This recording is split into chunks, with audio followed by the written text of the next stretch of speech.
আলোচনার মাধ্যমে সংঘাত বন্ধ চায় আফগানিস্তান। আফগানিস্তানের তালেবান সরকার পাকিস্তানের সাথে চলমান যুদ্ধে আলোচনার মাধ্যমে সংঘাত বন্ধ করার ইচ্ছা প্রকাশ করেছে। তালেবান সরকারের মুখপাত্র জাবিহুল্লাহ মুজাহিদ শনিবার এক সংবাদ সম্মেলনে জানিয়েছেন, তারা বারবার শান্তিপূর্ণ সমাধানের কথা উচ্চারণ করেছে এবং এখনও পর্যন্ত যুদ্ধ বন্ধে তারা আলোচনায় আগ্রহী। তবে মুজাহিদ অভিযোগ করেছেন, পাকিস্তান এখনও পর্যন্ত কোনো আলোচনায় বসতে আগ্রহ দেখায়নি। তিনি বলেছেন, পাকিস্তান তাদের আকাশসীমায় গোয়েন্দা বিমান প্রেরণ করেছে এবং সেই কর্মকাণ্ড এখনও চলছে।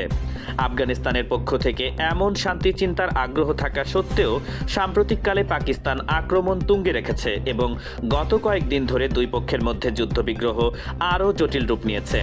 তালেবান সরকারের বক্তব্য হল, যুদ্ধের পরিবর্তে আলোচনা এবং কূটনৈতিক পথই সবচেয়ে কার্যকর সমাধান হবে। তবে পাকিস্তানের মনোভাব এটি বাস্তবে পরিণত করতে কতটা সহায়ক হবে তা এখনও স্পষ্ট নয়।